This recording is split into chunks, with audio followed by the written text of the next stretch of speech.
10 nuevas competencias para enseñar de Philippe Perrenot. En esta ocasión veremos la número 2, que es gestionar la progresión de los aprendizajes. Gestionar la progresión de los aprendizajes pues implica que el maestro piense cómo puede ayudar al niño para ir de lo más fácil a lo más difícil, de lo más cercano a lo más lejano. Es algo que está inmerso en los planes y programas de estudio. Esta teoría, este texto de Philippe Perrenot pues nos ayuda a entender un poco más el por qué trabajamos de esa forma en los planes y programas. Toda esta progresión que se hace pues pudiera considerarse como una cuestión de tipo ingenieril. Sin embargo, va mucho más allá, ya que cada niño tiene diferentes conocimientos, cada niño tiene diferentes posibilidades. Entonces no es tan sencillo como decir enseño primero esto, enseño luego esto otro y ya todos aprendieron. No es así tan fácil. Tenemos que ir viendo las dificultades, las posibilidades de cada niño. Además, pues la progresión de la clase ya no es la única preocupación. El movimiento hacia la individualización de los itinerarios de formación y de la pedagogía diferenciada conduce a pensar en la progresión de cada alumno.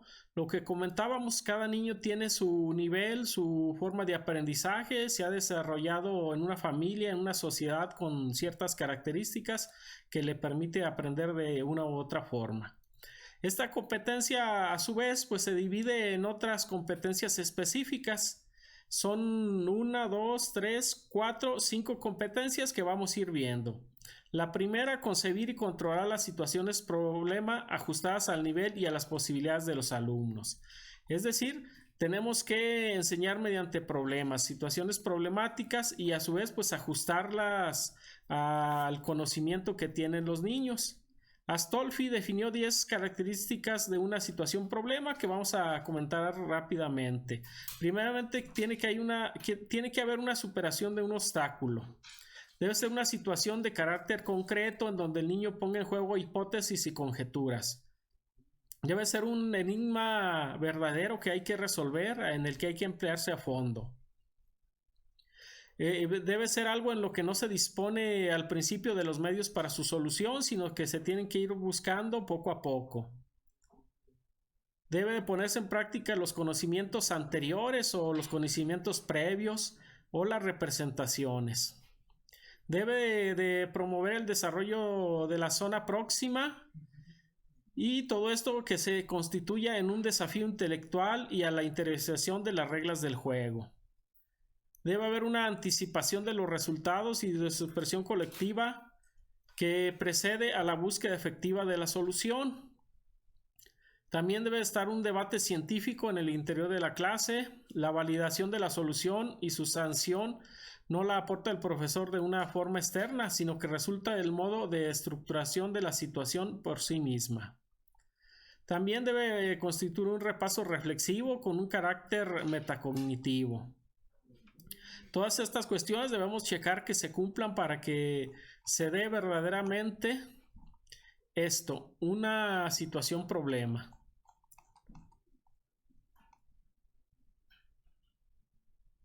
También, pues, bueno, la zona de desarrollo próximo debe de proponer situaciones desafiadoras que empujen a cada uno a progresar, que esté a su alcance, por lo tanto, situaciones motivadoras. Este principio no resulta fácil de aplicar por dos razones distintas. La primera es que resulta difícil calibrar una situación problema como un ejercicio clásico. Y la segunda dificultad, evidentemente, es de una situación problema en clase se dirige a un grupo. Cuando dirigimos esa situación problema a un grupo, se puede intentar limitar la heterogeneidad, pero no es ni fácil ni a la fuerza deseable. ¿Qué quiere decir? Que yo planteo un grupo a todos los niños. Sin embargo, pues los niños no son todos iguales, no todos lo van a entender, no todos lo van a comprender. La misma tarea no representa el mismo desafío para todos. A lo mejor les pongo un problema y para unos niños sí va a ser un desafío, algo que quieran resolver, pero para otros va a ser aburrido, para otros no van a poder resolverlo. Por consiguiente, la competencia del profesor es doble. Se incluye en la concepción, por lo tanto, en la anticipación, el ajuste de la situación problema al nivel y a las posibilidades de los alumnos. También se manifiesta sobre lo importante en tiempo real para guiar la improvisación didáctica y acciones de regulación. La siguiente competencia específica es adquirir una visión longitudinal de los objetivos de la enseñanza. ¿Qué quiere decir esto? Pues que debemos de ver cómo están construidos los objetivos o en el caso los propósitos en la educación primaria, en la educación básica. Se nos habla aquí de que a veces se conviven varios niveles en cada clase. En este caso, las escuelas multigrado, en donde a veces tenemos juntos dos grados o incluso los 6 grados de primaria. Sucede también en las telesecundarias o en los preescolares, en donde se juntan dos grados, el primero y segundo, tercero y cuarto, quinto y sexto, o repito, a veces los 6 grados juntos. Entonces el maestro tiene que tener conocimientos, tiene que dominar los contenidos de esos 6 grados. Todo esto pues favorece mucho al conocimiento. ¿Por qué? Porque de esta forma el maestro ya sabe qué es lo que va a aprender un niño en 6º grado. Entonces tiene una noción de para qué le sirve lo que aprende en 1er grado. Y muchas veces cuando nos especializamos en un solo grado, esta noción se pierde. El trabajo en equipo es favorable al control de las progresiones en varios años, cuando conduce a cooperar con compañeros que enseñan a otros niveles.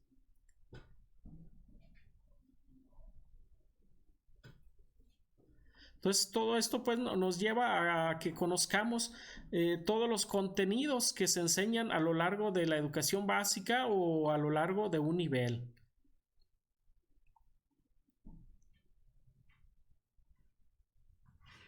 También esta visión longitudinal exige un buen conocimiento de las fases de desarrollo intelectual del niño y del adolescente.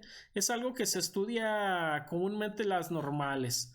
Vemos teóricos como Piaget, como Vygotsky, que nos hablan de qué es lo que sabe el niño a cierta edad. A los 6 años, qué cosas puede aprender, a los 7 y así sucesivamente hasta que es adolescente, qué es lo que puede aprender. Todo eso lo debe de dominar un maestro.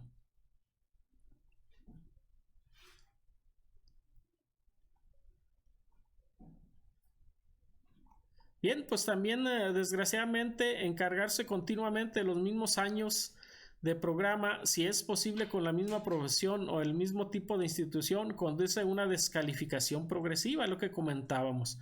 El texto nos habla que si damos siempre el mismo grado, pues perdemos la noción de qué es lo que se aprende en los otros grados. La siguiente competencia específica es establecer vínculos con las teorías que sostienen las actividades de aprendizaje. ¿De qué es lo que se trata esto? Que debemos de conocer las teorías y tratar de aplicarlas. Nuestra práctica docente, las actividades que seleccionamos deben de estar orientadas por una teoría. Debemos de conocer qué nos dice esa teoría y en qué beneficia a los niños. Todo esto lo podemos apreciar en los libros para el maestro. Los libros para el maestro, cuando nos sugieren hacer, por ejemplo, un dictado, nos dicen en qué beneficia al alumno. Si nos sugiere que primero enseñemos puras mayúsculas, también nos dice cuál es la idea. En el caso, por ejemplo, de las mayúsculas, se sugiere que una palabra se le escriba al niño con pura mayúscula, porque puede confundirse si en una palabra ve una misma letra con mayúsculas y en otra con minúsculas. Por ese motivo se enseña primero con puras mayúsculas. Todas estas ideas pues debe de conocerlas el maestro, ¿sí? Es importante que cada profesor sea capaz de pensar constantemente por sí mismo en función de sus alumnos del momento, la relación entre lo que les hace hacer y la progresión de los aprendizajes. Hace falta competencia, sino energía y a veces valor para preguntarse constantemente por qué hacemos lo que hacemos. Es decir, si yo les pongo dictados, si yo les pongo problemas, ¿por qué esas actividades? ¿En qué teoría me estoy fundamentando? Observar y evaluar a los alumnos en situaciones de aprendizaje según su enfoque formativo. Claro que tenemos que estar en continua observación de nuestros alumnos. Si no los observamos, difícilmente vamos a poder ayudarlos. Toda esa observación pues también va acompañada de su respectiva evaluación. Tenemos que hacer una valoración de qué es lo que están aprendiendo. Todo esto no con el fin de evaluar de forma cuantitativa, de decir quién pasa o no pasa, sino con su principal objetivo es formativo. Es decir, ¿para qué vamos a ayudarle al alumno? Si vemos que el niño no puede resolver un problema, al observarlo vamos a darnos cuenta de qué es lo que necesita. Si ocupa más actividades que tienen que ver con el sistema decimal de numeración o si ocupa actividades un poquito más sencillas. ¿Sí? De esta forma, pues, es como vamos a ir apoyando a nuestros alumnos y evaluándonos al mismo tiempo.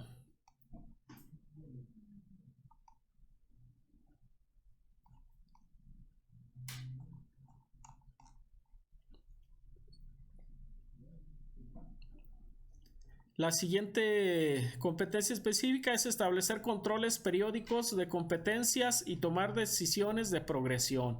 Es decir, tenemos que estar viendo qué competencias están logrando nuestros alumnos y tomar una decisión de si pasamos a algo más difícil o incluso si lo pasamos de grado o de ciclo. Repetir un ciclo tiene poco sentido. Se trata más bien de resolver un dilema pedagógico. ¿Qué es mejor? ¿Mantener a un alumno un año más en el mismo ciclo con el riesgo de retardar su desarrollo y aumentar su retraso escolar, o hacerlo pasar al siguiente a pesar de que no domine todos los prerequisitos y por lo tanto podría perder su tiempo y agravar sus lagunas? Aquí, ¿qué decisión tomarían ustedes si ven que un niño no está logrando las competencias necesarias para acreditar y pasar al siguiente grado? ¿En qué grupo, gracias a qué actividades y con qué ocupaciones tendrá más posibilidades de progresar? Estas decisiones se toman sobre la base a la vez de un control de los conocimientos, los pronósticos y una estrategia de formación que tiene en cuenta recursos y dispositivos disponibles. Nos encontramos pues en el corazón del oficio del profesor. Todas estas decisiones pues son decisiones que tomamos continuamente. Hacia ciclos de aprendizaje. El tema de la progresión es tan actual que se orienta en la mayoría de los sistemas educativos, en la escuela primaria e incluso más allá, hacia ciclos de aprendizaje. ¿Qué es lo que tiene que aprender un niño? Esa progresión, cada vez el alumno es capaz de conseguir sus objetivos mínimos. Todas estas ideas las vamos a ir resolviendo conforme vayamos poniendo en práctica estas competencias que ya comentábamos. Dirigir la progresión de los alumnos, sobre todo en los ciclos, exige competencias en ingeniería de la enseñanza, aprendizaje, la evaluación y el seguimiento individualizado. Bien, vamos ahora a ver algunas preguntas que nos pueden ayudar para valorar qué tanto aprendimos al estudiar este tema. Número 1, según el texto 10 nuevas competencias para enseñar de Philippe Renaud, el movimiento hacia la individualización de los itinerarios de formación y de la pedagogía diferenciada conducen a... Hay que checar bien la pregunta, nos habla de individualización de pedagogía diferenciada. Inciso A, una progresión semana por semana, pensar en la progresión de cada alumno, la diversidad de estudiantes y su autonomía de temas. De la autonomía de los estudiantes en sus procesos educativos. Pueden pausar, vamos a ver la respuesta. Y es el inciso B, pensar en la progresión de cada alumno. Estamos hablando de individualización y de pedagogía diferenciada. 2, según el texto, la competencia gestionar la progresión de los aprendizajes moviliza varias competencias más específicas. Entre ellas, aquí vamos a seleccionar 3. Son más, pero en este caso hay que elegir 3 y son la 2, la 1, la 2 y la 3, que es adquirir una visión longitudinal de los objetivos de la enseñanza. La 2, establecer vínculos entre las teorías subyacentes y las actividades de aprendizaje. La 3, observar y evaluar a los alumnos en situaciones de aprendizaje según el enfoque formativo. Todo esto nos habla hace referencia a esta competencia general que es la progresión de aprendizajes. Cada una de estas, si la analizamos, adquirir una visión longitudinal de los objetivos, pues lleva a la progresión. Establecer vínculos entre las tareas subyacentes y las actividades de aprendizaje también. Observar y evaluar a los alumnos también es parte de esa competencia general. Las demás pues son distractores. 3. Relacione las competencias específicas de la competencia gestionar la progresión de los aprendizajes. Aquí vamos a encontrar otras competencias específicas y las vamos a relacionar con una breve descripción. Y la respuesta correcta en este caso es la D, la 1 con la C, establecer controles periódicos de competencias y tomar decisiones de progresión, que es cada día prácticamente se podría tomar una decisión a propósito de cada alumno en respuesta a la pregunta en qué grado, gracias a qué actividades y con qué ocupaciones tendría más posibilidades de progresar. Es decir, nos habla aquí de una progresión a los años siguientes, al ciclo siguiente. El 2 con la B, concebir y controlar las situaciones problema ajustadas al nivel y a las posibilidades de los alumnos. Las competencias del profesor es doble. Se incluye en la concepción, por lo tanto, en la anticipación, el ajuste de las situaciones problema al nivel y a las posibilidades de los alumnos. También se manifiesta sobre lo importante en tiempo real para guiar una improvisación didáctica y acciones de regulación. La última 3 con la A, observar y evaluar a los alumnos en situaciones de aprendizaje según un enfoque formativo. Pues esta es muy clara, nos habla de la observación. La observación continua no tiene una única función, almacenar datos con vistas a un control. Su primer objetivo es formativo, lo que desde una perspectiva pragmática significa que tiene en cuenta todo lo que puede ayudar al alumno a aprender mejor.